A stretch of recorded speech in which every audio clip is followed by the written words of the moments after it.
चौथा अध्याय, हिरण्यकशिपु के अत्याचार और प्रहलाद के गुणों का वर्णन।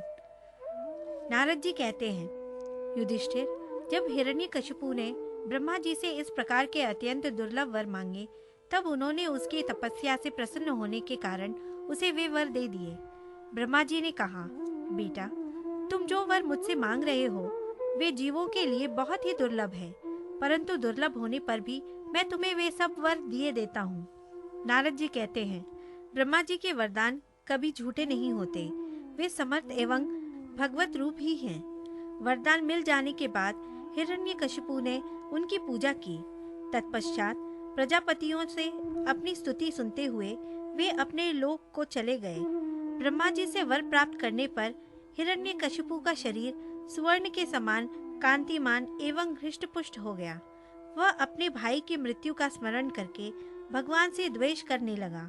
उस महादैत्य ने समस्त दिशाओं, तीनों लोकों तथा देवता, असुर, नरपति, गंधर्व, गरुण, सर्प, सिद्ध, चारण, विद्याधर, ऋषि, पितरों के अधिपति, मनु, यक्ष, राक्षस, पिशाचराज, प्रेत, भूतपति एवं समस्त प्राणियों के राजाओं को जीतकर अपने वश में कर लिया। यहाँ तक कि उस विश्व विजयी दैत्य ने लोकपालकों की शक्ति और स्थान भी छीन लिए। अब वह नंदनवन आदि दिव्य उद्यानों के सौंदर्य से युक्त स्वर्ग में ही रहने लगा था। स्वयं विश्वकर्मा का बनाया हुआ इंद्र का भवन ही उसका निवास स्थान था। उस भवन में तीनों लोकों का सौंदर्य मूर्तिमान होकर निवास करता था। वह सब प्रकार की संपत्तियों से संपन्न था। उस महल में मूंगे की सीढ़ियां, पन्ने की गच्चें, स्फटिक मणि की दीवारें, वैदूर्य मणि के खंभे और मानिक की कुर्सियां थीं। रंग बिरंगे चंदोवे तथा दूध के फेन के समान शैयाएं, जिन पर मोतियों की झालरें लगी हुई थीं, शोभायमान हो रही थीं। सर्वांग सुंदरी अप्सराएं अपने नुपुरों से रुंझुन ध्वनि करती हुई रत्नमय भूमि पर इधर उधर टहल रही थीं और कहीं कहीं उनमें अपना सुंदर मुख देखने लगती थीं। उस महेंद्र के महल में महाबली और महामनस्वी हिरण्यकशिपु सब लोगों को जीतकर सबका एक छत्र सम्राट बनकर बड़ी स्वतंत्रता से विहार करने लगा। उसका शासन इतना कठोर था कि उससे भयभीत होकर देव दानव उसके चरणों की वंदना करते रहते थे। युधिष्ठिर, वह उत्कट गंध वाली मदिरा पीकर मतवाला रहा करता था। उसकी आंखें लाल लाल और चढ़ी हुई रहती थीं। उस समय तपस्या, योग, शारीरिक और मानसिक बल का वह भंडार था। ब्रह्म, विष्णु और महादेव के सिवा और सभी देवता अपने हाथों में भेंट ले लेकर उसकी सेवाओं में लगे रहते।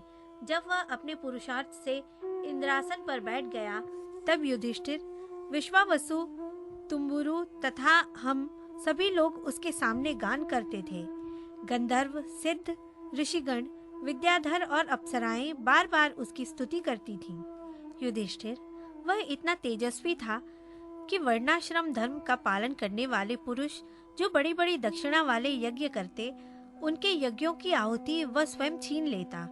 पृथ्वी के सातों द्वीपों में उसका अखंड राज्य था।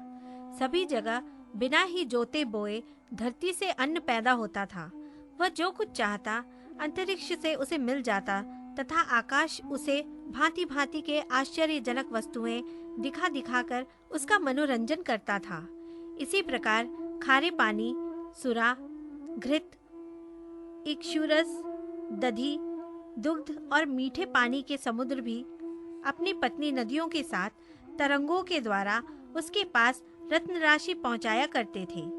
पर्वत अपनी घाटियों के रूप में उसके लिए खेलने का स्थान जुटाते और वृक्ष सब ऋतुओं में फूलते फलते। वह अकेला ही सब लोकपालकों के विभिन्न गुणों को धारण करता। इस प्रकार दिग्विजयी और एक क्षत्र सम्राट होकर वह अपने को प्रिय लगने वाले विषयों का स्वच्छंद उपभोग करने लगा। परंतु इतने विषयों से भी उसकी तृप्ति न हो सकी, क्योंकि अनंतः वह इंद्रियों का दास ही तो था। युधिष्ठिर, इस रूप में भी वह भगवान का वही पार्षद है जिसे सनकादिकों ने शाप दिया था। वह ऐश्वर्य के मद से मतवाला हो रहा था तथा घमंड में चूर होकर शास्त्रों की मर्यादा का उल्लंघन कर रहा था। देखते ही देखते उसके जीवन का बहुत सा समय बीत गया। उसके कठोर शासन से सब लोग और लोकपाल घबरा गए। जब उन्हें और कहीं किसी का आश्रय न मिला, तब उन्होंने भगवान की शरण ली। उन्होंने मन ही मन कहा, जहाँ सर्वात्मा जगदीश्वर श्री हरि निवास करते हैं और जिसे प्राप्त करके शांत एवं निर्मल सन्यासी महात्मा फिर लौटते नहीं, भगवान के उस परम धाम को हम नमस्कार करते हैं। इस भाव से अपनी इंद्रियों का संयम और मन को समाहित करके उन लोगों ने खाना पीना और सोना छोड़ दिया तथा निर्मल हृदय से भगवान की आराधना की। एक दिन उन्हें मेघ के समान गंभीर आकाशवाणी सुनाई पड़ी। उसकी ध्वनि से दिशाएं गूंज उठी। साधुओं को अभय देने वाली वह वाणी यूं थी, श्रेष्ठ देवताओं, डरो मत, तुम सब लोगों का कल्याण हो। मेरे दर्शन से प्राणियों को परम कल्याण की प्राप्ति हो जाती है। इस नीच दैत्य की दुष्टता का मुझे पहले से ही पता था। मैं इसको मिटा दूंगा। अभी कुछ दिनों तक समय की प्रतीक्षा करो। कोई भी प्राणी जब देवता, वेद गाय, ब्राह्मण, साधु धर्म और मुझसे द्वेष करने लगता है, तब शीघ्र ही उसका विनाश हो जाता है। जब यह अपने वैरहीन, शांत और महात्मा पुत्र प्रहलाद से द्रोह करेगा, उसका अनिष्ट करना चाहेगा, तब वर के कारण शक्ति संपन्न होने पर भी इसे मैं अवश्य मार डालूंगा। नारद जी कहते हैं, सबके हृदय में ज्ञान का संचार करने वाले भगवान ने जब देवताओं को यह आदेश दिया, तब वे उन्हें प्रणाम करके लौट आए। उनका सारा उद्वेग मिट गया और उन्हें ऐसा मालूम होने लगा कि हिरण्यकशिपु मर गया। युधिष्ठिर, दैत्यराज हिरण्यकशिपु के बड़े ही विलक्षण 4 पुत्र थे। उनमें प्रहलाद यूं तो सबसे छोटे थे, परंतु गुणों में सबसे बड़े थे। वे बड़े संत सेवी थे, ब्राह्मण भक्त, सौम्य स्वभाव, सत्य प्रतिज्ञ एवं जितेंद्रिय थे तथा समस्त प्राणियों के साथ अपने ही समान समता का वर्ताव करते और सबके एकमात्र प्रिय और सच्चे हितैषी थे। बड़े लोगों के चरणों में सेवक की तरह झुककर रहते थे। गरीबों पर पिता के समान स्नेह रखते थे। बराबरी वाले से भाई के समान प्रेम करते और गुरुजनों में भगवत भाव रखते थे। विद्या, धन, सौंदर्य और कुलीनता से संपन्न होने पर भी घमंड और हेकड़ी उन्हें छू तक नहीं गई थी। बड़े बड़े दुखों में भी वे तनिक भी घबराते न थे। लोक परलोक के विषयों को उन्होंने देखा सुना तो बहुत था, परंतु वे उन्हें निस्सार और असत्य समझते थे। इसलिए उनके मन में किसी भी वस्तु की लालसा न थी। इंद्रिय, प्राण, शरीर और मन उनके वश में थे। उनके चित्त में कभी किसी प्रकार की कामना नहीं उठती थी। जन्म से असुर होने पर भी उनमें आसुरी संपत्ति का लेश भी नहीं था। जैसे भगवान के गुण अनंत हैं, वैसे ही प्रहलाद के श्रेष्ठ गुणों की कोई भी सीमा नहीं है। महात्मा लोग सदा से उनका वर्णन करते और उन्हें अपनाते आए हैं, तथापि वे आज भी ज्यों के त्यों बने हुए हैं। युधिष्ठिर, यूं तो देवता उनके शत्रु हैं, परंतु फिर भी भक्तों का चरित्र सुनने के लिए जब उन लोगों की सभा होती है, तब वे दूसरे भक्तों को प्रहलाद के समान कहकर उनका सम्मान करते हैं। फिर आप जैसे अजात शत्रु भगवत भक्त उनका आदर करेंगे, इसमें तो संदेह ही क्या है। उनकी महिमा का वर्णन करने के लिए अगणित गुणों के कहने सुनने की आवश्यकता नहीं। केवल एक ही गुण, भगवान श्री कृष्ण के चरणों में स्वाभाविक जन्मजात प्रेम उनकी महिमा को प्रकट करने के लिए पर्याप्त है। युधिष्ठिर, प्रहलाद बचपन में ही खेल कूद छोड़कर भगवान के ध्यान में दृढ़वत तन्मय हो जाया करते। भगवान श्री कृष्ण के अनुग्रह रूप ग्रह ने उनके हृदय को इस प्रकार खींच लिया था कि उन्हें जगत की कुछ सुध-बुध ही न रहती। उन्हें ऐसा जान पड़ता कि भगवान मुझे अपनी गोद में लेकर आलिंगन कर रहे हैं। इसलिए उन्हें सोते बैठते, खाते पीते, चलते फिरते और बातचीत करते समय भी इन बातों का ध्यान बिल्कुल न रहता। कभी कभी भगवान मुझे छोड़कर चले गए, इस भावना में उनका हृदय इतना डूब जाता कि वे जोर जोर से रोने लगते। कभी मन ही मन उन्हें अपने सामने पाकर आनंदोद्रेक से ठठाकर हंसने लगते।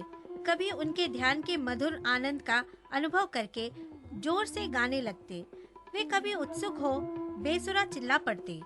कभी कभी लोग लज्जा त्याग करके प्रेम में छककर नाचने भी लगते थे। कभी कभी उनकी लीला के चिंतन में इतने तल्लीन हो जाते कि उन्हें अपनी याद ही न रहती, उन्हीं का अनुकरण करने लगते। कभी भीतर ही भीतर भगवान का कोमल संस्पर्श अनुभव करके आनंद में मग्न हो जाते और चुपचाप शांत होकर बैठ रहते। उस समय उनका रोम रोम पुलकित हो उठता। अधखुले नेत्र अविचल प्रेम और आनंद के आंसुओं से भरे रहते। भगवान श्री कृष्ण के चरण कमलों की यह भक्ति अकिंचन भगवत प्रेमी महात्माओं के संग से ही प्राप्त होती है। इसके द्वारा वे स्वयं तो परमानंद में मग्न रहते ही थे।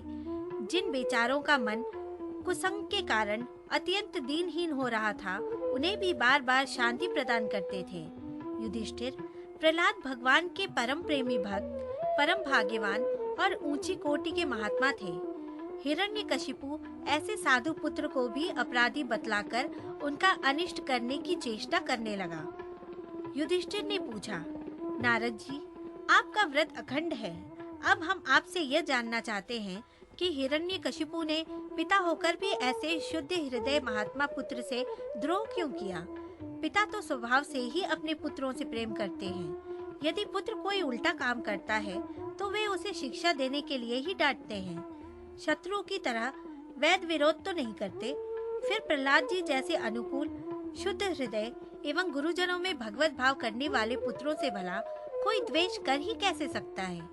नारद जी, आप सब कुछ जानते हैं।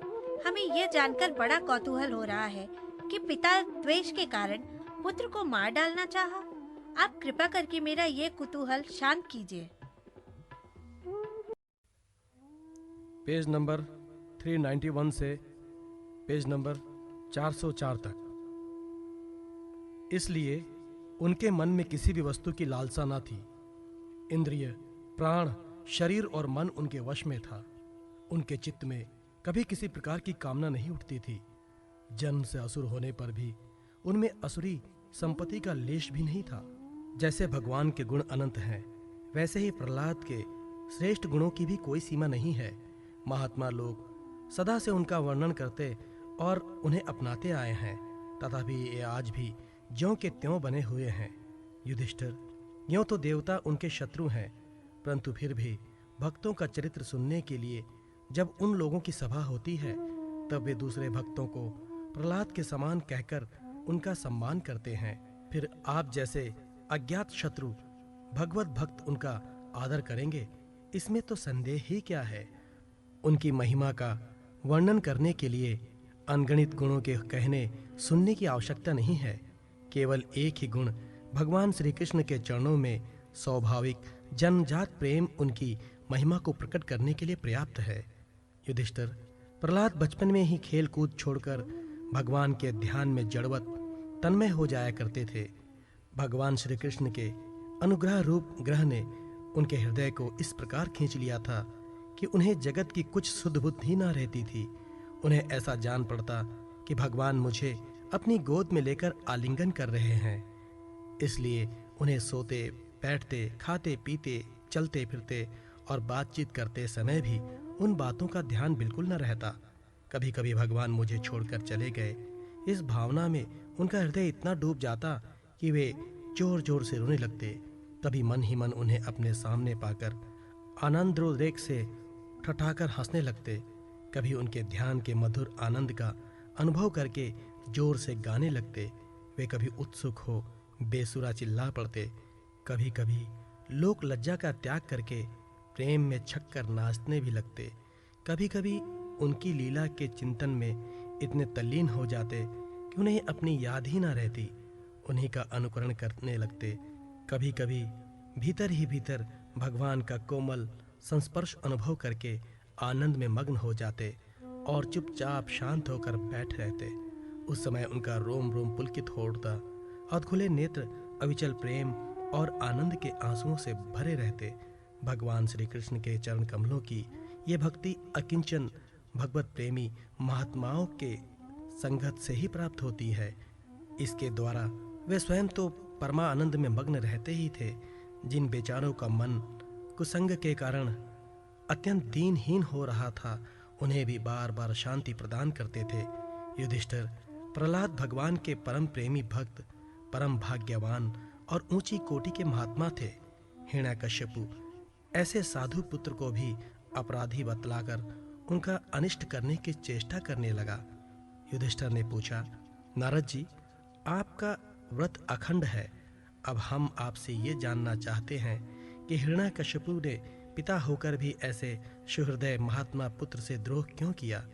पिता तो स्वभाव से ही अपने पुत्रों से प्रेम करते हैं। यदि पुत्र कोई उल्टा काम करता है तो वे उसे शिक्षा देने के लिए डांटते हैं, शत्रु की तरह वैर विरोध नहीं करते। फिर प्रहलाद जी जैसे अनुकूल सुहृदय एवं गुरुजनों में भगवत भाव करने वाले पुत्रों से भला कोई द्वेष कर ही कैसे सकता है। नारद जी, आप सब कुछ जानते हैं। हमें ये जानकर बड़ा कौतूहल हो रहा है कि पिता ने द्वेष के कारण पुत्र को मार डालना चाहा। आप कृपा करके मेरा ये कौतूहल शांत कीजिए। 5वां अध्याय, हिरण्यकश्यपु के द्वारा प्रहलाद जी के वध का प्रयत्न। नारद जी कहते हैं, युधिष्ठिर, दैत्यों ने भगवान शुक्राचार्य जी को अपना पुरोहित बनाया था। उनके 2 पुत्र थे, षंड और अमर्क। वे दोनों राजमहल के पास ही रहकर हिरण्यकश्यपु के द्वारा भेजे हुए नीति निपुण बालक प्रहलाद को और दूसरे पढ़ने योग्य दैत्य बालकों को राजनीति, अर्थनीति आदि पढ़ाया करते थे। प्रहलाद गुरु जी का पढ़ाया हुआ पाठ सुन लेते थे और उसे ज्यों का त्यों सुना भी दिया करते थे, किंतु वे उसे मन से अच्छा नहीं समझते थे, क्योंकि उस पाठ का मूल आधार था अपने और पराये का झूठा आग्रह। युधिष्ठिर, एक दिन हिरण्यकश्यपु ने अपने पुत्र प्रहलाद को बड़े प्रेम से गोद में लेकर पूछा, बेटा बताओ तो सही, तुम्हें कौन सी बात अच्छी लगती है। प्रहलाद जी ने कहा, पिताजी, संसार के प्राणी मैं और मेरे के झूठे आग्रह में पड़कर सदा ही अत्यंत उद्विग्न रहते हैं। ऐसे प्राणियों के लिए मैं यही ठीक समझता हूँ कि वे अपने अधःपतन के मूल कारण घास से ढके हुए अंधेरे कुएं के समान इस घर को छोड़कर वन में चले जाएं और भगवान श्री हरि की शरण ग्रहण करें। नारद जी कहते हैं, प्रहलाद के मुंह से शत्रु पक्ष की प्रशंसा से भरी बात सुनकर हिरण्यकश्यपु ठठाकर हंस पड़ा। उसने कहा, दूसरों के बहकाने से बच्चों की बुद्धि यूं ही बिगड़ जाया करती है। जान पड़ता है गुरुजी के घर विष्णु के पक्षपाती कुछ ब्राह्मण वेश बदल कर रहते हैं। बालक की भली भांति देख रेख की जाए, जिससे अब इसकी बुद्धि बहकने ना पाए। जब दैत्यों ने प्रहलाद को गुरुजी के घर पहुंचा दिया, तब पुरोहितों ने उनको बहुत पुचकार कर और फुसलाकर बड़ी मधुर वाणी से पूछा, बेटा प्रहलाद, तुम्हारा कल्याण हो, ठीक ठीक बतलाना, देखो झूठ न बोलना। यह तुम्हारी बुद्धि उल्टी कैसी हो गई, और किसी बालक की बुद्धि तो ऐसी नहीं हुई। कुल नंदन प्रहलाद, बताओ तो बेटा, हम तुम्हारे गुरुजन ये जानना चाहते हैं कि तुम्हारी बुद्धि स्वयं ऐसी हो गई या किसी ने सचमुच तुमको बहका दिया है। प्रहलाद जी ने कहा, जिस मनुष्यों की बुद्धि मोह से ग्रस्त हो रही है, उन्हीं को भगवान की माया से ये झूठा दुराग्रह होता देखा गया है। ये अपना है और ये पराया। ये मायापति भगवान को मैं नमस्कार करता हूँ। वे भगवान ही जब कृपा करते हैं तब मनुष्यों की पाशविक बुद्धि नष्ट होती है। इस पशु बुद्धि के कारण ही तो ये मैं हूँ और ये मुझसे भिन्न है। इस प्रकार का झूठा भेदभाव पैदा होता है। वही परमात्मा ये आत्मा है। अज्ञानी लोग अपने और पराये का भेद करके उसी का वर्णन किया करते हैं। उनका ना जानना भी ठीक ही है, क्योंकि उसके तत्व को जानना बहुत कठिन है और ब्रह्मा आदि बड़े बड़े वेद्यज्ञ भी उसके विषय में मोहित हो जाते हैं। वही परमात्मा आप लोगों के शब्दों में मेरी बुद्धि बिगाड़ रहा है। गुरुजी, जैसे चुंबक के पास लोहा स्वयं खींचा आता है, वैसे ही चक्रपाणी भगवान की स्वच्छंद इच्छा शक्ति से मेरा भी चित्त संसार से अलग होकर उनकी ओर बरबस खींचा जाता है। नारद जी कहते हैं, परम ज्ञानी प्रहलाद अपने गुरुजी से इतना कहकर चुप हो गए। पुरोहित बेचारे राजा के सेवक एवं पराधीन थे। वे डर गए। उन्होंने क्रोध से प्रहलाद को झिड़क दिया और कहा, अरे कोई मेरा बेंत तो लाओ, ये हमारी कीर्ति में कलंक लगा रहा है। इस दुर्बुद्धि कुलांगर को ठीक करने के लिए चौथा उपाय दंड ही उपयुक्त होगा। दैत्य वंश के चंदन वन में ये कांटेदार बबूल कहाँ से पैदा हुआ, जो विष्णु इस वन की जड़ काटने में कुल्हाड़े का काम करते हैं। ये नादान बालक उन्हीं का बेंट बन रहा है, सहायक हो रहा है। इस प्रकार गुरुजी ने तरह तरह से डांट डपट कर प्रहलाद को धमकाया और अर्थ, धर्म एवं काम संबंधी शिक्षा दी। कुछ समय के बाद जब गुरुजी ने देखा कि प्रहलाद के साम दाम भेद और दंड के संबंध की सारी बातें जान ली हैं, तब वे उन्हें उनकी माँ के पास ले गए। माता ने बड़े लाड़ प्यार से उन्हें नहला धुलाकर अच्छी तरह गहने कपड़ों से सजा दिया। इसके बाद वे उन्हें हिरण्याकशिपु के पास ले गए। प्रहलाद अपने पिता के चरणों में लौट गए। हिरण्याकशिपु ने उन्हें आशीर्वाद दिया और दोनों हाथों से उठाकर बहुत देर तक गले से लगाए रखा। उस समय दैत्यराज का हृदय आनंद से भर रहा था। युधिष्ठिर, हिरण्याकशिपु ने प्रसन्न मुख प्रहलाद को अपनी गोद में बैठाकर उनका सिर सूंघा। उनके नेत्रों से प्रेम के आंसू गिर गिर कर प्रहलाद के शरीर को भिगाने लगे। उसने अपने पुत्र से पूछा। हिरण्याकशिपु ने कहा, चिरंजीव बेटा प्रहलाद, इतने दिनों में तुमने गुरु जी से जो शिक्षा प्राप्त की है, उसमें से कोई अच्छी सी बात हमें सुनाओ। प्रहलाद जी ने कहा, पिताजी, विष्णु भगवान की भक्ति के 9 भेद हैं। भगवान के गुण, लीला, नाम आदि का श्रवण, उनका कीर्तन, उनके रूप नाम आदि का स्मरण, उनके चरणों की सेवा, पूजा अर्चा, वंदन, दास्य, सख्य और आत्मनिवेदन। यदि भगवान के प्रति समर्पण के भाव से ये 9 प्रकार की भक्ति की जाए तो मैं उसी को उत्तम अध्ययन समझता हूँ। प्रहलाद की बात सुनते ही क्रोध के मारे हिरण्याकशिपु के होंठ फड़फड़ाने लगे। उसने गुरुपुत्र से कहा, रे नीच ब्राह्मण, ये तेरी कैसी करतूत है? दुर्बुद्धि, तूने मेरी कुछ भी परवाह न की और इस बच्चे को कैसे निस्सार शिक्षा दे दी। अवश्य ही तू हमारे शत्रुओं के आश्रित है। संसार में ऐसे दुष्टों की कमी नहीं जो मित्र का बाना धारण कर छिपे छिपे शत्रु का काम करते हैं, परंतु उनकी कलाई ठीक वैसे ही खुल जाती है जैसे छिपकर पाप करने वालों का पाप समय पर रोग के रूप में प्रकट होकर उनकी पोल खोल देता है। गुरुपुत्र ने कहा, इंद्र शत्रु, आपका पुत्र जो कुछ कह रहा है वो मेरे या और किसी के बहकाने से नहीं कह रहा है। राजन, ये तो इसकी जन्मजात स्वाभाविक बुद्धि है। आप क्रोध शांत कीजिए, व्यर्थ में हमें दोष न लगाइए। नारद जी कहते हैं, युधिष्ठिर, जब गुरुजी ने ऐसा उत्तर दिया तब हिरण्याकशिपु ने फिर प्रहलाद से पूछा, क्यों रे, यदि तुझे ऐसी अहित करने वाली खोटी बुद्धि गुरुमुख से नहीं मिली तो बता कहाँ से प्राप्त हुई। प्रहलाद जी ने कहा, पिताजी, संसार के लोग तो पिसे हुए को पीस रहे हैं, चबाए हुए को चबा रहे हैं। उनकी इंद्रियां वश में न होने के कारण वे भोगे हुए विषयों को ही फिर भोगने के लिए संसार रूप घोर नरक की ओर जा रहे हैं। ऐसे गृहस्थ पुरुषों की बुद्धि अपने आप किसी के सिखाने से अथवा अपने ही जैसे लोगों के संग से भगवान श्री कृष्ण में नहीं लगती। जो इंद्रियों से दिखने वाले बाह्य विषयों को परम इष्ट समझकर मूर्खतावश अंधों के पीछे अंधों की तरह गड्ढे में गिरने के लिए चले जा रहे हैं और वेदवाणी रूप रस्सी के काम्य कर्मों के दीर्घ बंधन में बंधे हुए हैं, उनको ये बात मालूम नहीं कि हमारे स्वार्थ और परमार्थ भगवान विष्णु ही हैं। उन्हीं की प्राप्ति से हमें सब पुरुषार्थों की प्राप्ति हो सकती है। जिनकी बुद्धि भगवान के चरण कमलों का स्पर्श कर लेती है, उनके जन्म मृत्यु रूप अनर्थ का सर्वथा नाश हो जाता है। परंतु जो लोग अकिंचन भगवत प्रेमी महात्माओं के चरणों की धूल में स्नान नहीं कर लेते, उनकी बुद्धि काम्य कर्मों का पूर्ण सेवन करने पर भी भगवत चरणों का स्पर्श नहीं कर सकती। प्रहलाद जी इतना कहकर चुप हो गए। हिरण्याकशिपु ने क्रोध के मारे अंधा होकर उन्हें अपनी गोद से उठाकर भूमि पर पटक दिया। प्रहलाद की बातों को वो सह न सका। रोष के मारे उसके नेत्र लाल हो गए। वो कहने लगा, दैत्यों, इसे यहाँ से बाहर ले जाओ और तुरंत मार डालो। ये मार ही डालने योग्य है।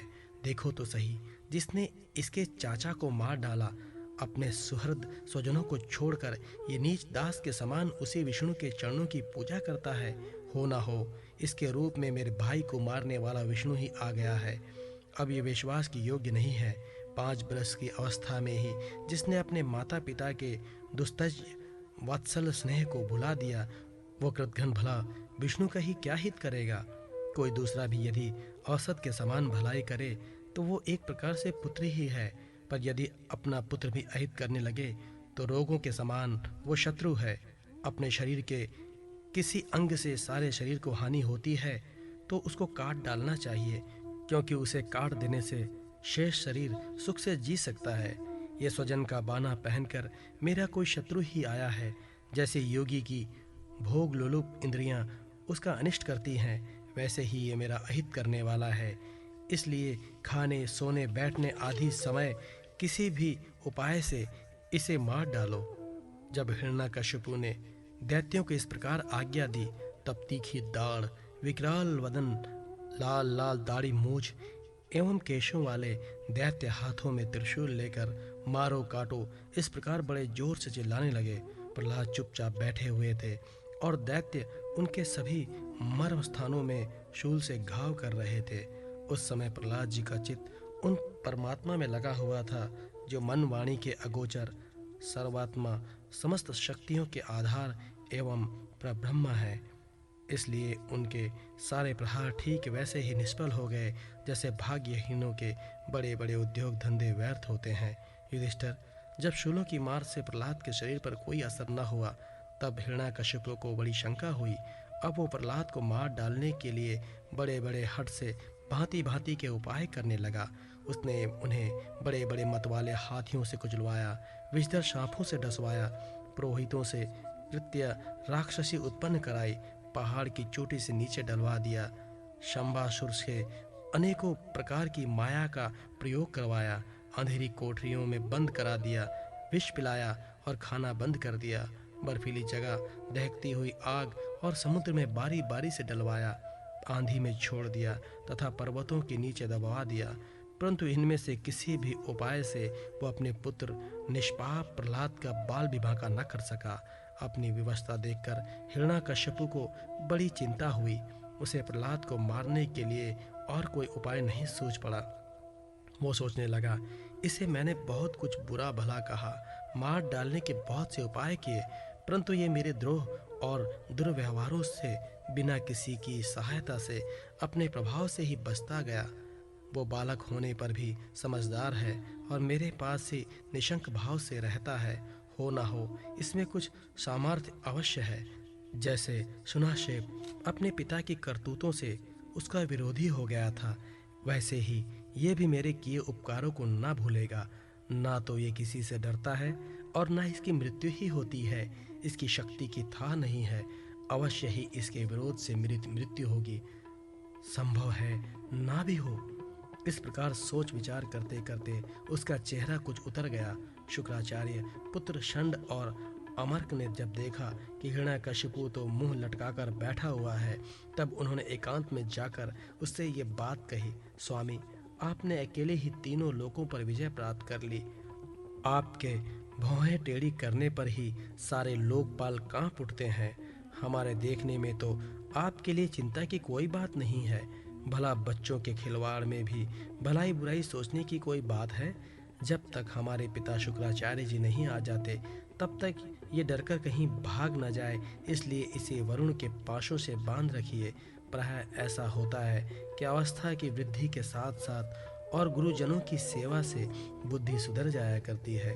हिरण्यकशिपु ने अच्छा ठीक है कहकर गुरुपुत्रों की सलाह मान ली और कहा कि इसे उन धर्मांधों का उपदेश करना चाहिए जिनका पालन ग्रस्त नरपति किया करते हैं। युधिष्ठिर, इसके बाद पुरोहित उन्हें लेकर पाठशाला में गए और क्रमशः धर्म, अर्थ और काम इन तीनों पुरुषार्थों की शिक्षा देने लगे। प्रहलाद वहाँ अत्यंत नम्र सेवक की भांति रहते थे, परंतु गुरुओं की वह शिक्षा प्रहलाद को अच्छी न लगी, क्योंकि गुरुजी उन्हें केवल अर्थ, धर्म और काम की शिक्षा देते थे। ये शिक्षा केवल उन लोगों के लिए है जो राग, द्वेष और द्वंद्व और विषय भोगों में रस ले रहे हों। एक दिन गुरुजी गृहस्थी के काम से कहीं बाहर चले गए थे। छुट्टी मिल जाने के कारण समवयस्क बालकों ने प्रहलाद जी को खेलने के लिए पुकारा। प्रहलाद जी परम ज्ञानी थे। उनका प्रेम देखकर उन्होंने उन बालकों को ही बड़ी मधुर वाणी से पुकार कर अपने पास बुला लिया। उनसे उनके जन्म मरण की गाथा भी छिपी न थी। उन पर कृपा करके हंसते हुए से उन्हें उपदेश करने लगे। युधिष्ठिर, वे सब अभी बालक ही थे, इसलिए राग द्वेष परायण विजय भोगी पुरुषों के उपदेशों से और चेष्टाओं से उनकी बुद्धि अभी दूषित नहीं हुई थी। इससे और प्रहलाद जी के प्रति आदर बुद्धि होने से उन सब ने अपनी खेल कूद की सामग्रियों को छोड़ दिया तथा प्रहलाद जी के पास जाकर उनके चारों ओर बैठ गए और उनके उपदेशों को मन लगाकर बड़े प्रेम से एकटक उनकी ओर देखने लगे। भगवान के परम प्रेमी भक्त प्रहलाद का हृदय उनके प्रति करुणा और मैत्री के भाव से भर गया तथा वे उनसे कहने लगे। छठा अध्याय, प्रहलाद जी का असुर बालकों को उपदेश। प्रहलाद जी ने कहा, मित्रों, इस संसार में मनुष्य जन्म बड़ा दुर्लभ है। इसके द्वारा अविनाशी परमात्मा की प्राप्ति हो सकती है, परंतु पता नहीं कब इसका अंत हो जाए। इसलिए बुद्धिमान पुरुषों को बुढ़ापे या जवानी के भरोसे न रहकर बचपन में ही भगवान की प्राप्ति करने वाले साधनों का अनुष्ठान कर लेना चाहिए। इस मनुष्य जन्म में श्री भगवान के चरणों की शरण लेनी ही जीवन की एकमात्र सफलता है, क्योंकि भगवान समस्त प्राणियों के स्वामी, सुहृद, प्रियतम और आत्मा है। भाइयों, इंद्रियों से जो सुख भोगा जाता है वो तो जीव चाहे जिस योनि में रहे प्रारब्ध के अनुसार सर्वत्र वैसा ही मिलता रहता है। जैसे बिना किसी प्रकार का प्रयत्न किए निवारण करने पर भी दुख मिलता है, इसलिए संसार के सुख के उद्देश्य से प्रयत्न करने की कोई आवश्यकता नहीं है, क्योंकि स्वयं मिलने वाली वस्तु के लिए परिश्रम करना आयु को और शक्ति को व्यर्थ गंवाना है।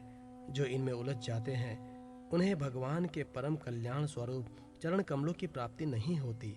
हमारे सिर पर अनेकों प्रकार के भय सवार रहते हैं, इसलिए ये शरीर जो भगवत प्राप्ति के लिए पर्याप्त है, जब तक रोग शोक दिग्रस्त होकर मृत्यु के मुख में नहीं चला जाता, तभी तक बुद्धिमान पुरुष को अपने कल्याण के लिए प्रयत्न कर लेना चाहिए। मनुष्य की पूरी आयु 100 वर्ष की है। जिन्होंने अपनी इंद्रियों को वश में नहीं कर लिया है, उनकी आयु का आधा हिस्सा तो यूं ही बीत जाता है, क्योंकि वे रात में घोर तमोगुण अज्ञान से ग्रस्त होकर सोते रहते हैं। बचपन में उन्हें अपने हित अहित का ज्ञान नहीं रहता। कुछ बड़े होने पर कुमार अवस्था में वे खेल कूद में लग जाते हैं। इस प्रकार 20 वर्ष का तो पता ही नहीं चलता। जब बुढ़ापा शरीर को ग्रस्त कर लेता है, तब अंत के 20 वर्षों में कुछ करने धरने की शक्ति ही नहीं रह जाती। रह गई बीच की कुछ थोड़ी सी आयु, इसमें कभी न पूरी होने वाली बड़ी बड़ी कामनाएं हैं, पलक पकड़ रखने वाला मोह है और घर द्वार की वो अशक्ति है, जिससे जीव इतना उलझ जाता है कि उसे कुछ कर्तव्य अकर्तव्य का ज्ञान ही नहीं रहता। इस प्रकार बची खुची आयु भी हाथ से निकल जाती है। दैत्य बालकों, जिसकी इंद्रियां वश में नहीं है, ऐसा कौन सा पुरुष होगा जो घर गृहस्थी में असक्त और माया ममता की मजबूत फांसी में फंसे हुए अपने आप को उससे छुड़ाने का साहस कर सके। जिसे चोर, सेवक एवं व्यापारी अपने अत्यंत प्यारे प्राणों की भी बाजी लगाकर संग्रह करते हैं, और इसलिए उन्हें जो प्राणियों से भी अधिक वांछनीय है, उस धन की तृष्णा को भला कौन त्याग सकता है। जो अपनी प्रियतमा पत्नी के एकांत सहवास, उसकी प्रेम भरी बातों और मीठी मीठी सलाह पर अपने को निछावर कर चुका है, भाई बंधु और मित्रों के स्नेह पाश में बंध चुका है, और नन्हे नन्हे शिशुओं की तोतली बोली पर लुभा चुका है, भला वो उन्हें कैसे छोड़ सकता है। जो अपनी ससुराल गई हुई प्रिय पुत्रियों, पुत्रों, भाई बहनों और दीन अवस्था को प्राप्त पिता माता, बहुत से सुंदर सुंदर बहुमूल्य सामग्रियों से सजे हुए घरों, कुल परंपरागत जीविका के साधनों तथा पशुओं और सेवकों के निरंतर स्मरण में रम गया है, वो भला उन्हें कैसे छोड़ सकता है। जो जनेंद्रिय और रसनेंद्रिय के सुखों को ही सर्वस्व मान बैठा है, जिसकी भोग वासनाएं कभी तृप्त नहीं होती, जो लोभवश कर्म पर कर्म करता हुआ रेशम के कीड़े की तरह अपने को और भी कड़े बंधन में जकड़ता जा रहा है, और जिसके मोह की कोई सीमा नहीं है, वो उनसे किस प्रकार विरक्त हो सकता है और कैसे उनका त्याग कर सकता है। ये मेरा कुटुंब है, इस भाव से उसमें वो इतना रम जाता है कि उसके पालन पोषण के लिए अपनी अमूल्य आयु को गंवा देता है, और उसे ये भी नहीं जान पड़ता कि मेरे जीवन का वास्तविक उद्देश्य नष्ट हो रहा है। भला इस प्रमाद की भी कोई सीमा है। यदि इन कर्मों में कुछ सुख मिले तो भी एक बात है, परंतु यहाँ तो जहाँ जहाँ वो जाता है वहीं दैहिक दैविक और भौतिक ताप उसके हृदय को जलाते ही रहते हैं। फिर भी वैराग्य का उदय नहीं होता। कितनी विडंबना है कि कुटुंब की ममता के फेर में पड़कर वह इतना अवधान हो जाता है, उसका मन धन के चिंतन में सदा इतना लवलीन रहता है कि वो दूसरे का धन चुराने के लौकिक परलौकिक दोषों को जानता हुआ भी कामनाओं को वश में न कर सकने के कारण इंद्रियों के भोग की लालसा से चोरी ही कर बैठता है। भाइयों, जो इस प्रकार अपने कुटुंबियों के पेट पालने में ही लगा रहता है, कभी भगवत भजन नहीं करता, वो विद्वान हो तो भी उसे परमात्मा की प्राप्ति नहीं हो सकती, क्योंकि अपने पराये का भेदभाव रहने के कारण उसे भी अज्ञानियों के समान ही तमः प्रधान गति प्राप्त होती है। जो कामनियों के मनोरंजन का सामान उनका कड़ा मृग बन रहा है और जिसने अपने पैरों में संतान की बेड़ी जकड़ ली है, वो बेचारा गरीब, चाहे कोई भी हो, कहीं भी हो, किसी भी प्रकार से अपना उद्धार नहीं कर सकता। इसलिए भाइयों, तुम लोग विषयासक्त दैत्यों का संग दूर से ही छोड़ दो और आदिदेव भगवान नारायण की शरण ग्रहण करो, क्योंकि जिन्होंने संसार की आसक्ति छोड़ दी है, उन महात्माओं के वे ही परम प्रियतम और परम गति हैं। मित्रों, भगवान को प्रसन्न करने के लिए कोई बहुत परिश्रम या प्रयत्न नहीं करना पड़ता, क्योंकि वे समस्त प्राणियों की आत्मा है और सर्वत्र सबकी सत्ता के रूप में स्वयं सिद्ध वस्तु है। ब्रह्मा से लेकर तिनके तक छोटे बड़े समस्त प्राणियों में, पंचभूतों से बनी हुई वस्तुओं में, पंचभूतों में, सूक्ष्म तन्मात्राओं में, महातत्व में, तीनों गुणों में और गुणों की साम्यवस्था प्रकृति में एक ही अविनाशी परमात्मा विराजमान है। वे ही समस्त सौंदर्य, माधुर्य और ऐश्वर्य की खान है। वे ही अंतर्यामी दृष्टा के रूप में हैं और वे ही दृश्य जगत के रूप में भी हैं। सर्वथा अनिवर्चनीय तथा विकल्प रहित होने पर भी दृष्टा और दृश्य, व्याप्य और व्यापक के रूप में उनका निर्वचन किया जाता है। वस्तुतः उनमें एक भी विकल्प नहीं है। वे केवल अनुभव स्वरूप, आनंद स्वरूप एकमात्र परमेश्वर ही हैं। गुणयमी सृष्टि करने वाली माया के द्वारा ही उनका ऐश्वर्य छिपा रहा है। इसके निवृत्त होते ही उनके दर्शन हो जाते हैं। इसलिए तुम लोग अपने दैत्यपने का, असुरी संपत्ति का त्याग करके समस्त प्राणियों पर दया करो, प्रेम से उनकी भलाई करो। इससे भगवान प्रसन्न होते हैं। आदि नारायण अनंत भगवान के प्रसन्न हो जाने पर ऐसी कौन सी वस्तु है जो नहीं मिल जाती। लोक और परलोक के लिए जिन धर्म, अर्थ आदि की आवश्यकता बतलाई जाती है, वे तो गुणों के परिणाम से बिना प्रयास के स्वयं ही मिलने वाले हैं। जब हम श्री भगवान के चरणामृत का सेवन करने और उनके नाम गुणों का कीर्तन करने में लगे हैं, तब हमें मोक्ष की भी क्या आवश्यकता है। यों शास्त्रों में धर्म, अर्थ और काम, इन तीन पुरुषार्थों का भी वर्णन है। आत्मविद्या, कर्मकांड, न्याय, दंड नीति और जीविका के विविध साधन हैं। ये सभी वेदों के प्रतिपाद विषय हैं, परंतु यदि ये अपने परम हितैषी परम पुरुष भगवान श्री हरि को आत्मसमर्पण करने में सहायक हैं, तभी मैं इन्हें सत्य मानता हूँ। अन्यथा ये सब के सब निरर्थक है। ये निर्मल ज्ञान तो मैंने तुम लोगों को बतलाया है, बड़ा ही दुर्लभ है।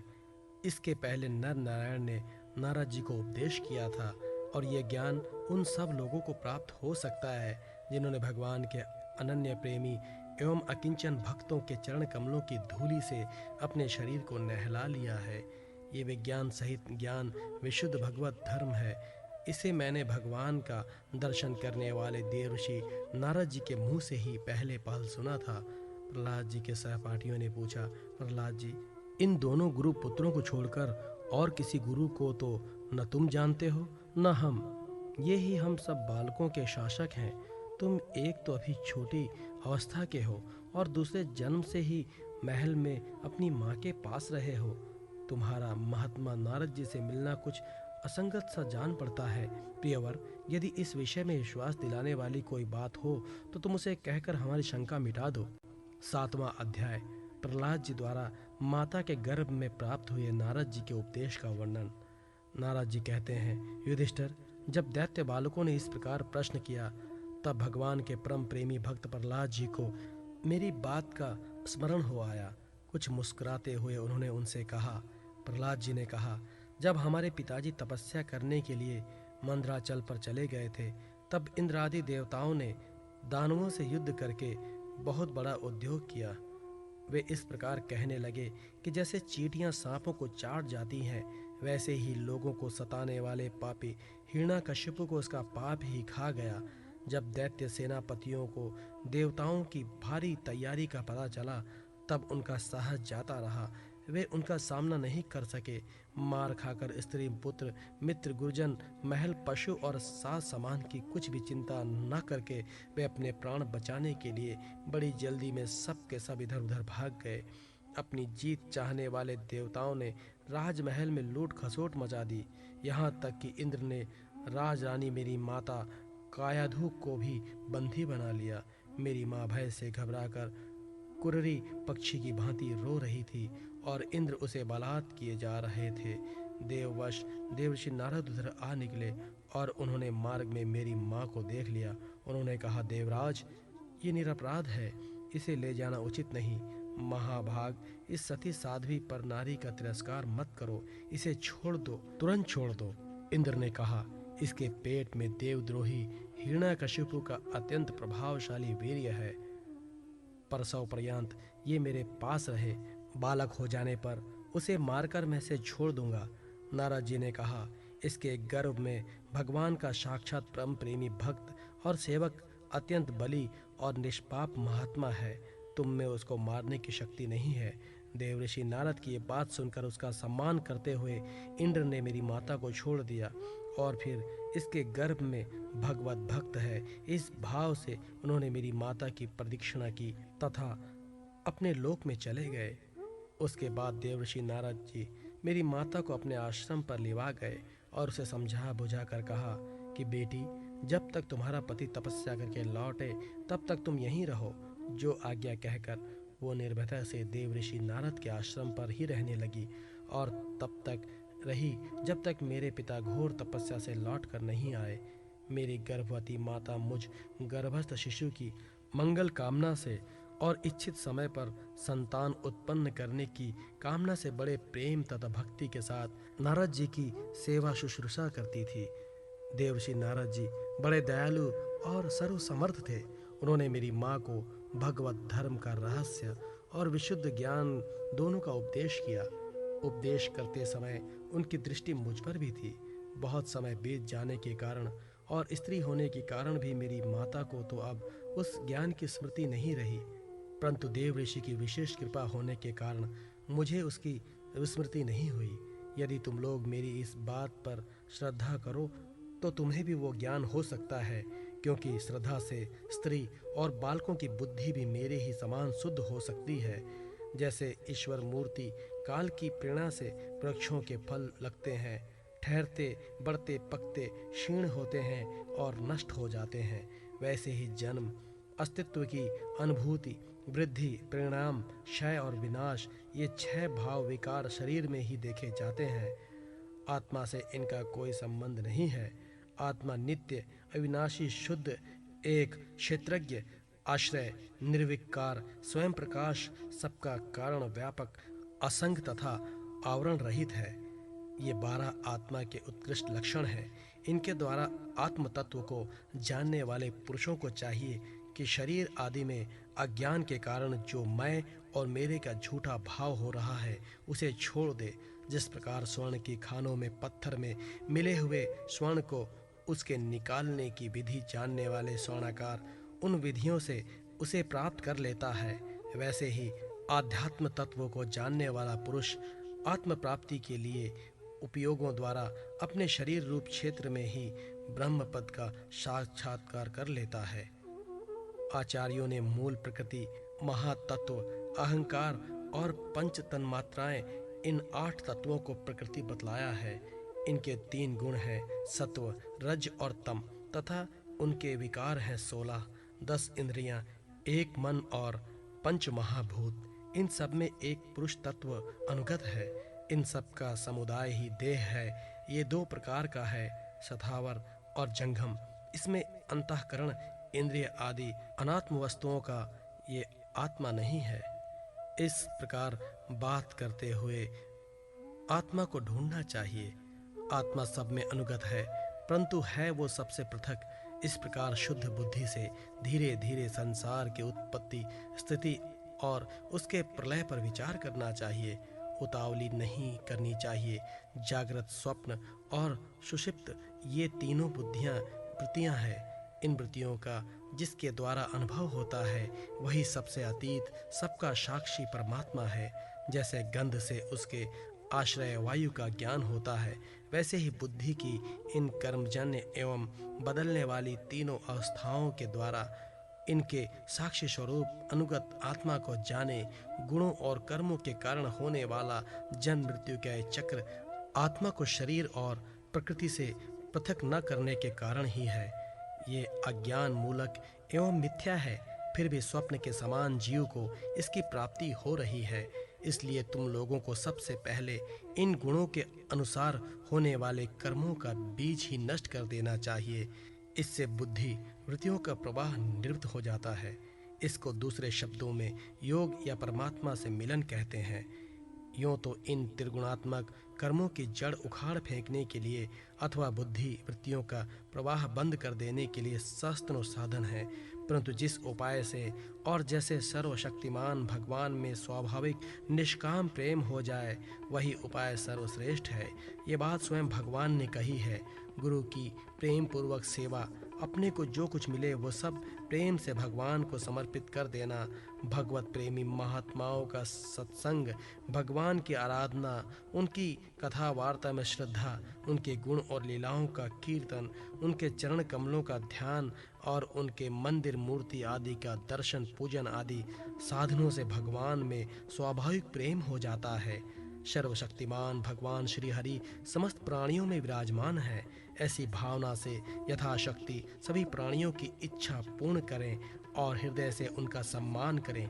काम, क्रोध, लोभ, मोह, मद और मत्सर इन 6 शत्रुओं पर विजय प्राप्त करके जो लोग इस प्रकार भगवान की साधना भक्ति का अनुष्ठान करते हैं, उन्हें इस भक्ति के द्वारा भगवान श्री कृष्ण के चरणों में अनन्य प्रेम की प्राप्ति हो जाती है।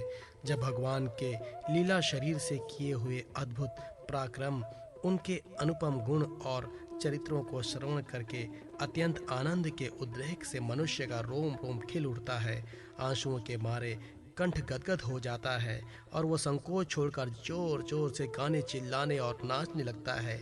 जिस समय वो ग्रहग्रस्त पागल की तरह कभी हंसता है, कभी करुण क्रंदन करने लगता है, कभी ध्यान करता है तो कभी भगवत भाव से लोगों की वंदना करने लगता है। जब वो भगवान में ही तन्मय हो जाता है, बार बार लंबी सांस खींचता है और संकोच छोड़कर हरे जगत पते नारायण कहकर पुकारने लगता है, तब भक्ति योग के महान प्रभाव से उसके सारे बंधन कट जाते हैं और भगवत भाव की ही भावना करते करते उसका हृदय भी तदाकार भगवतमय हो जाता है। उस समय उसके जन्म मृत्यु के बीजों का खजाना ही जल जाता है और वो पुरुष श्री भगवान को प्राप्त कर लेता है। इस अशुभ संसार के दलदल में फंसकर अशुभमय हो जाने वाले जीव के लिए भगवान की ये प्राप्ति संसार के चक्कर को मिटा देने वाली है। इसी वस्तु को कोई विद्वान ब्रह्म और कोई निर्वाण सुख के रूप में पहचानते हैं। इसलिए मित्रों, तुम लोग अपने अपने हृदय में हृदयेश्वर भगवान का भजन करो। असुर कुमारों, अपने हृदय में ही आकाश के समान नित्य विराजमान भगवान का भजन करने में कौन सा विशेष परिश्रम है। वे समान रूप से समस्त प्राणियों के अत्यंत प्रेमी मित्र हैं और तो क्या अपने आत्मा ही हैं। उनको छोड़कर भोग सामग्री इकट्ठा करने के लिए भटकना राम राम कितनी मूर्खता है। अरे भाई, धन, स्त्री, पशु, पुत्र, पुत्री, महल, पृथ्वी, हाथी, खजाना और भांति भांति की विभूतियाँ और तो क्या संसार का समस्त धन तथा भोग सामग्रियाँ इस क्षणभंगुर मनुष्य को क्या सुख दे सकती हैं। वे स्वयं ही क्षणभंगुर हैं। जैसे इस लोक की संपत्ति प्रत्यक्ष ही नाशवान है, वैसे ही यज्ञों से प्राप्त होने वाले स्वर्ग आदि लोग भी नाशवान और उपेक्षित, एक दूसरे से छोटे बड़े नीचे ऊंचे हैं। इसलिए वे भी निर्दोष नहीं हैं। निर्दोष है केवल परमात्मा। न किसी ने उन्हें दोष देखा और न सुना है। अतः परमात्मा की प्राप्ति के लिए अनन्य भक्ति से उन्हीं परमेश्वर का भजन करना चाहिए। इसके सिवा अपने को बड़ा विद्वान मानने वाला पुरुष इस लोक में जिस उद्देश्य से बार बार बहुत से कर्म करता है, उस उद्देश्य की प्राप्ति तो दूर रही, उल्टा उसे उसके विपरीत ही फल मिलता है और निसंदेह मिलता है। कर्म में प्रकृत होने के दो ही उद्देश्य होते हैं, सुख पाना और दुख से छूटना। परंतु जो पहले कामना न होने के कारण सुख में निमग्न रहता है, उसे ही अब कामना के कारण यहाँ सदा सर्वदा दुख ही भोगना पड़ता है। मनुष्य इस लोक में सकाम कर्म के द्वारा जिस शरीर के लिए भोग प्राप्त करना चाहता है, वो शरीर ही पराया, स्यार कुत्तों का भोजन और नाशवान है। कभी वो मिल जाता है तो कभी बिछुड़ जाता है। जब शरीर की ही ये दशा है, तब इससे अलग रहने वाले पुत्र, स्त्री, महल, धन, संपत्ति, राज्य, खजाने, हाथी, घोड़े, मंत्री, नौकर, चाकर, गुरुजन और दूसरे अपने कहलाने वालों की तो बात ही क्या है। ये तुच्छ विषय शरीर के साथ ही नष्ट हो जाते हैं। ये जान तो पड़ते हैं पुरुषार्थ के समान, परंतु है वास्तव में अनर्थ रूप ही। आत्मा स्वयं ही अनंत आनंद का महान समुद्र है। इसके लिए इन वस्तुओं की क्या आवश्यकता है? भाइयों, तनिक विचार तो करो। जो जीव गर्भाधान से लेकर मृत्यु पर्यंत सभी अवस्थाओं में अपने कर्मों के अधीन होकर कलेश ही कलेश भोगता है, उसका इस संसार में स्वार्थ ही क्या है? ये जीव सूक्ष्म शरीर को ही अपना आत्मा मानकर उसके द्वारा अनेकों प्रकार के कर्म करता है और कर्मों के कारण ही फिर शरीर ग्रहण करता है। इस प्रकार कर्म से शरीर और शरीर से कर्म की परंपरा चल पड़ती है और ऐसा होता है अविवेक के कारण। इसलिए निष्काम भाव से निष्क्रिय आत्मस्वरूप भगवान श्री हरि का भजन करना चाहिए। अर्थ, धर्म और काम सब इन्हीं के आश्रित हैं, बिना इनकी इच्छा के नहीं मिल सकते। भगवान श्री हरि समस्त प्राणियों के ईश्वर, आत्मा और परम प्रियतम हैं। वे अपने ही बनाए हुए पंचभूत और सूक्ष्म भूत आदि के द्वारा निर्मित शरीरों में जीवन के नाम से कहे जाते हैं। देवता, दैत्य, मनुष्य, यक्ष अथवा गंधर्व कोई भी क्यों न हो, जो भगवान के चरण कमलों का सेवन करता है, वो हमारे ही समान कल्याण का भाजन होता है। दैत्य बालकों, भगवान को प्रसन्न करने के लिए ब्राह्मण, देवता या ऋषि होना, सदाचार और विविध ज्ञानों से संपन्न होना तथा दान, तप, यज्ञ, शारीरिक और मानसिक शौच और बड़े बड़े व्रतों का अनुष्ठान पर्याप्त नहीं है। भगवान केवल निष्काम प्रेम भक्ति से ही उत्पन्न होते हैं और सब तो विडंबना मात्र है। इसलिए दानव बंधुओं, समस्त प्राणियों को अपने सम्मान ही समझकर सर्वत्र विराजमान सर्वात्मा सर्वशक्तिमान भगवान की भक्ति करो।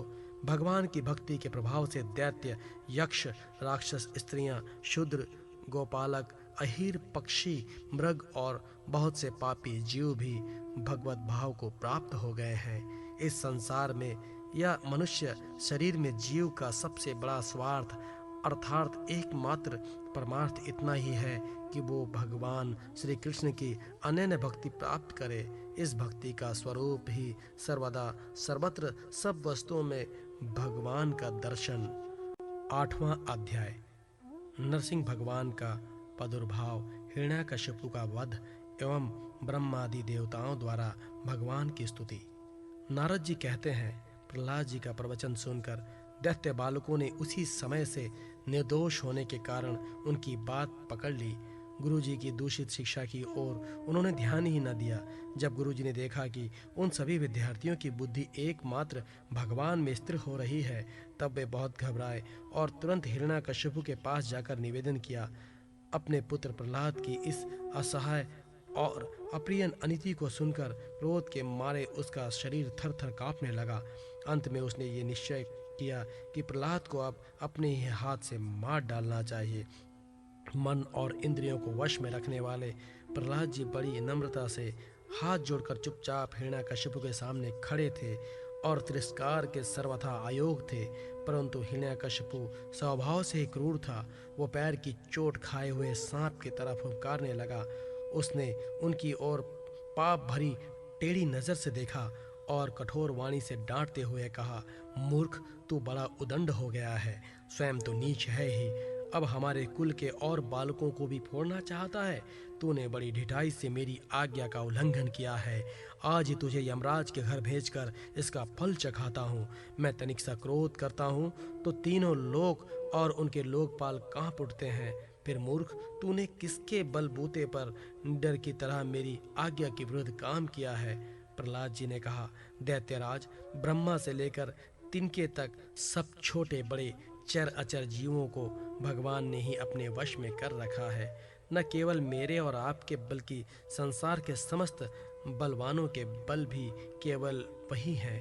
वे ही महाप्रक्रमी सर्वशक्तिमान प्रभु काल हैं तथा समस्त प्राणियों के इंद्रिय बल, मनोबल, देह बल, धैर्य एवं इंद्रिय भी वही है। वही परमेश्वर अपनी शक्तियों के द्वारा इस विश्व की रचना, रक्षा और संहार करते हैं। वे ही तीनों गुणों के स्वामी हैं। आप अपना यह असुर भाव छोड़ दीजिए, अपने मन को सबके प्रति समान बनाइए। इस संसार में अपने वश में न रहने वाले कुमार्गगामी मन के अतिरिक्त और कोई शत्रु नहीं है। मन में सबके प्रति समता का भाव लाना ही भगवान की सबसे बड़ी पूजा है।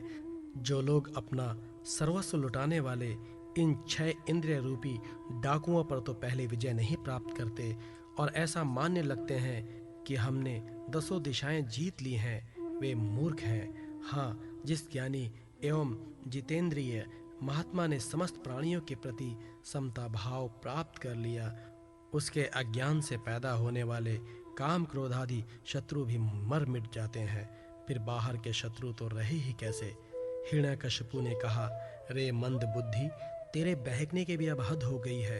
ये बात स्पष्ट है कि अब तू मरना चाहता है, क्योंकि जो मरना चाहते हैं वे ही ऐसी बेसिर पैर की बातें बका करते हैं। अभागे, तूने मेरे सिवा जो और किसी को जगत का स्वामी बतलाया है, सो देखूं तो तेरा वो जगदीश्वर कहाँ है? अच्छा, क्या क्या कहा? वो सर्वत्र है, तो इस खंबे में क्यों नहीं दिखता? अच्छा, तुझे इस खंबे में भी दिखाई देता है। अरे तू क्यों इतनी डींग हाँक रहा है? मैं अभी अभी तेरा सिर धड़ से अलग किए देता हूँ। देखता हूँ तेरा वो सर्वस्व हरि जिस पर तुझे इतना भरोसा है, तेरी कैसे रक्षा करता है। इस प्रकार वो अत्यंत बलवान महादैत्य भगवान के परम प्रेमी प्रहलाद को बार बार झिड़कियाँ देता और सताता रहा।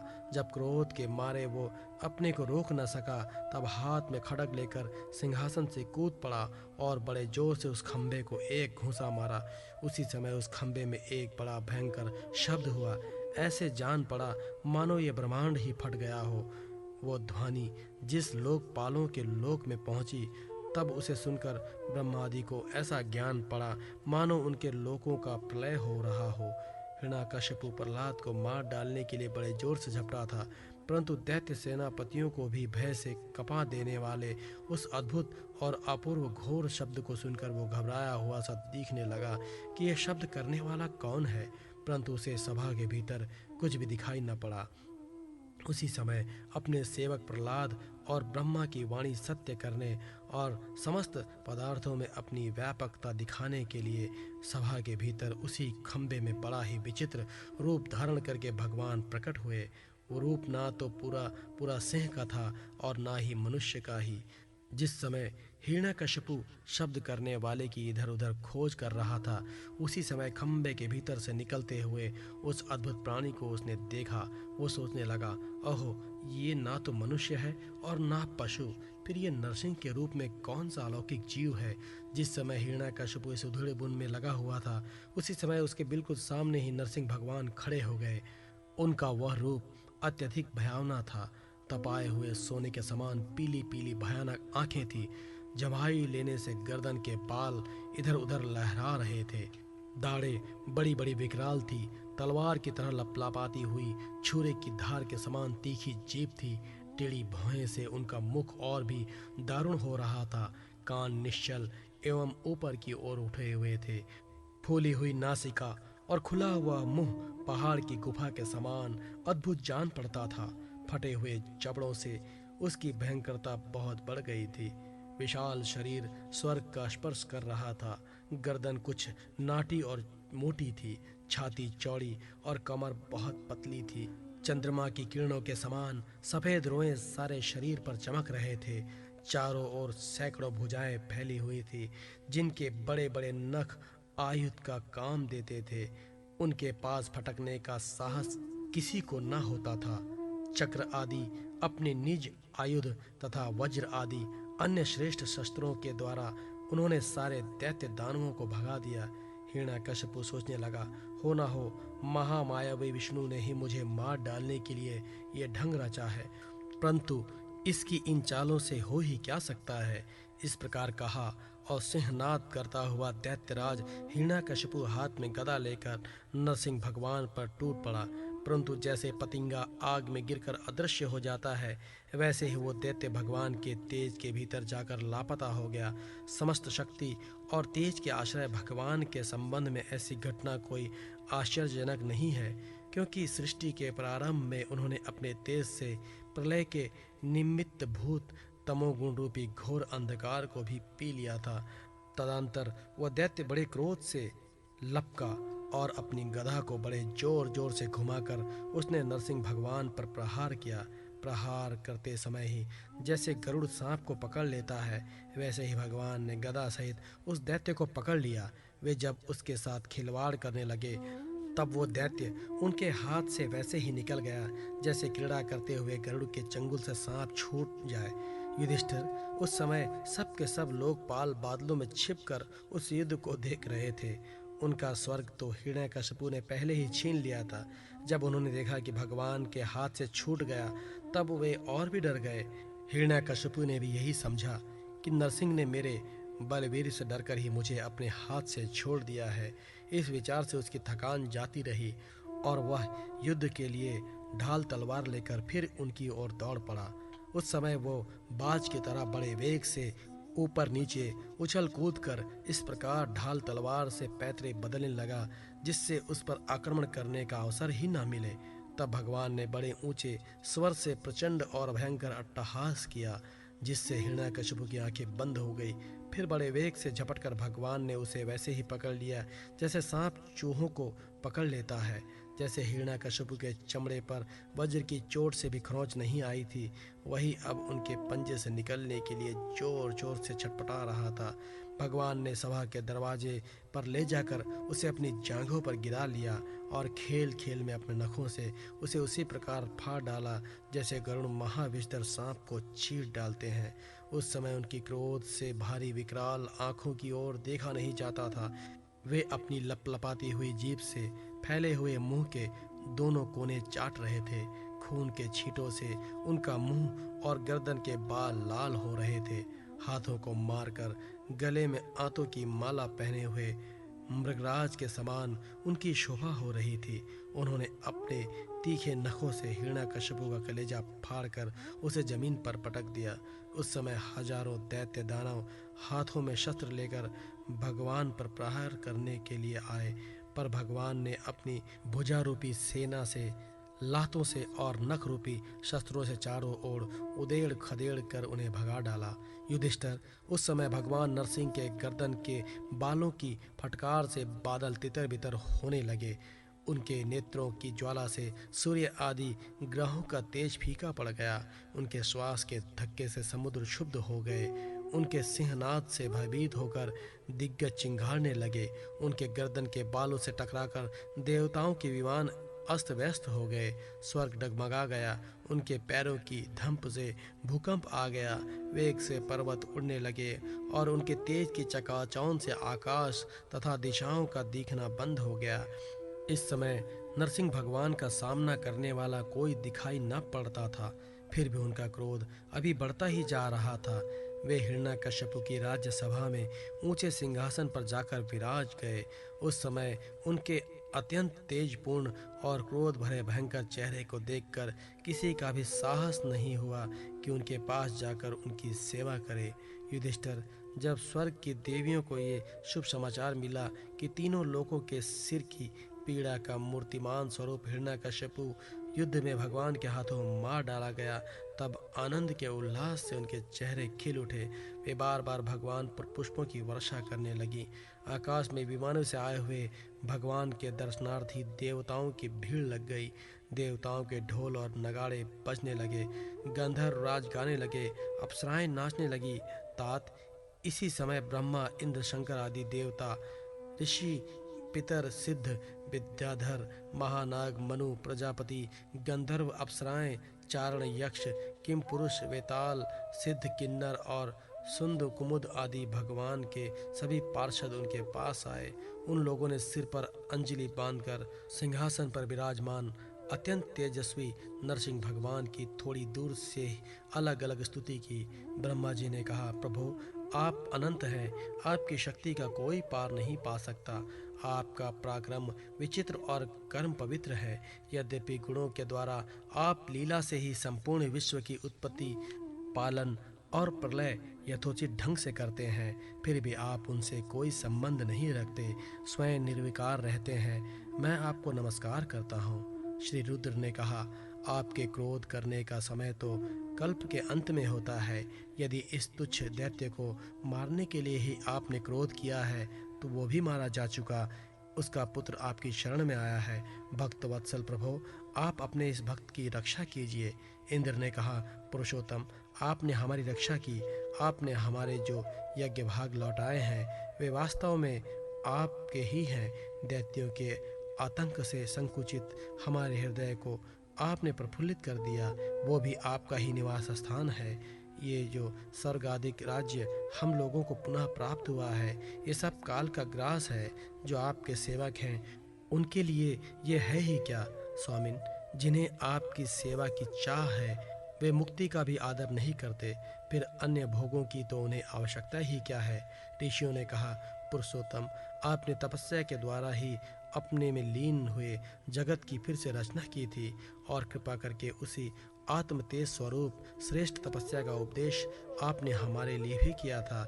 इस दैत्य ने उसी तपस्या का उच्छेद कर दिया था। शरणागत वत्सल, उस तपस्या की रक्षा के लिए अवतार ग्रहण करके आपने हमारे लिए फिर से उसी उपदेश का अनुमोदन किया है। पितरों ने कहा, प्रभु हमारे पुत्र हमारे लिए पिंडदान करते थे, ये उन्हें बलात् छीन कर खा जाया करता था। जब वे पवित्र तीर्थ में या संक्रांति आदि के अवसर पर नैमित्तिक तर्पण करते थे या तिलांजलि देते थे तब उसे भी ये पी जाता था। आज आपने अपने नखों से इसका पेट फाड़कर वो सब का सब लौटाकर मानो हमें दे दिया। आप समस्त धर्मों के एकमात्र रक्षक हैं। नरसिंहदेव हम आपको नमस्कार करते हैं। सिद्धियों ने कहा, नरसिंहदेव इस दृष्टि ने अपने योग और तपस्या के बल से हमारी योग सिद्धि गति छीन ली थी। अपने नखों से आपने इस घमंडी को फाड़ डाला। हम आपके चरणों में विनीत भाव से नमस्कार करते हैं। विद्याधरों ने कहा, ये मूर्ख हिरण्यकशिपु अपने बल और वीरता के घमंड में चूर था। यहाँ तक कि हम लोगों ने विविध धारणाओं से जो विद्या प्राप्त की थी उसे इसने व्यर्थ कर दिया था। आपने यज्ञ में यज्ञ पशु की तरह इसको नष्ट कर दिया। अपनी लीला से नरसिंह बने हुए आपको हम नित्य निरंतर प्रणाम करते हैं। नागाओं ने कहा, इस पापी ने हमारी मणियों और हमारी श्रेष्ठ और सुंदर स्त्रियों को भी छीन लिया था। आज इसकी छाती फाड़कर आपने हमारी पत्नियों को बड़ा आदर दिया है। प्रभु हम आपको नमस्कार करते हैं। मनुओं ने कहा, देवाधिदेव हम आपके आज्ञाकारी मनु हैं। इस दैत्य ने हम लोगों की धर्म मर्यादा भंग कर दी थी। आपने उस दुष्ट को मारकर बड़ा उपकार किया। प्रभु हम आपके सेवक हैं, आज्ञा कीजिए हम आपकी क्या सेवा करें। प्रजापतियों ने कहा, परमेश्वर आपने हमें प्रजापति बनाया था, परंतु इसके रोक देने से हम प्रजा की सृष्टि नहीं कर पाते थे। आपने इसकी छाती फाड़ डाली और यह जमीन पर सर्वदा के लिए सो गया। सत्यमय मूर्ति धारण करने वाले प्रभु आपका यह अवतार संसार के कल्याण के लिए है। गंधर्व ने कहा, प्रभु हम आपके नाचने वाले, अभिनय करने वाले और संगीत सुनाने वाले सेवक हैं। इस दैत्य ने अपने बल, वीर्य और पराक्रम से हमें अपना गुलाम बना रखा था। इसे आपने इस दशा को पहुंचा दिया। सच है, कुमार्ग से चलने वाले का भी क्या कभी कल्याण हो सकता है। चारणों ने कहा, प्रभु आपने सज्जनों के हृदय को पीड़ा पहुंचाने वाले इस दुष्ट को समाप्त कर दिया। इसलिए हम आपके उन चरण कमलों की शरण में हैं जिनके प्राप्त होते ही जन्म मृत्यु रूप संसार चक्र से छुटकारा मिल जाता है। यज्ञों ने कहा, भगवान अपने श्रेष्ठ कर्मों के कारण हम लोग आपके सेवकों में प्रधान गिने जाते हैं, परंतु हिरण्यकश्यपु ने हमें अपना पालकी ढोने वाला काहर बना लिया। प्रकृति के नियामक परमात्मा इसके कारण होने वाले अपने निज जनों के कष्ट जानकर ही आपने इसे मार डाला है। किम पुरुषों ने कहा, हम लोग अत्यंत तुच्छ किम पुरुष हैं और आप सर्वशक्तिमान महापुरुष हैं। जब सत्पुरुषों ने इसका तिरस्कार किया, इसे धिक्कारा, तभी आज आपने इस कुपुरुष असुराधम को नष्ट कर दिया। वैतालिकों ने कहा, भगवान, बड़ी बड़ी सभाओं और यज्ञ याज्ञों में आपके निर्मल यश का गान करके हम बड़ी प्रतिष्ठा पूजा प्राप्त करते थे।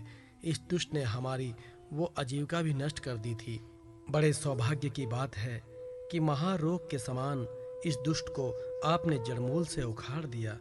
किन्नरों ने कहा, हम किन्नरगण आपके सेवक हैं। ये दैत्य हमसे बेगार में ही काम लेता था। भगवान, आपने कृपा करके आज इस पापी को नष्ट कर दिया। प्रभु, आप इसी प्रकार हमारा अभ्युदय करते रहे। भगवान के पार्षदों ने कहा, शरणागत वत्सल, संपूर्ण लोकों को शांति प्रदान करने वाला आपका ये अलौकिक नरसिंह रूप हमने आज ही देखा है। भगवान, ये दैत्य आपका वही आज्ञाकारी सेवक था जिसे सनकादि ने शाप दे दिया था। हम समझते हैं कि आपने कृपा करके इसके उद्धार के लिए ही इसका वध किया है।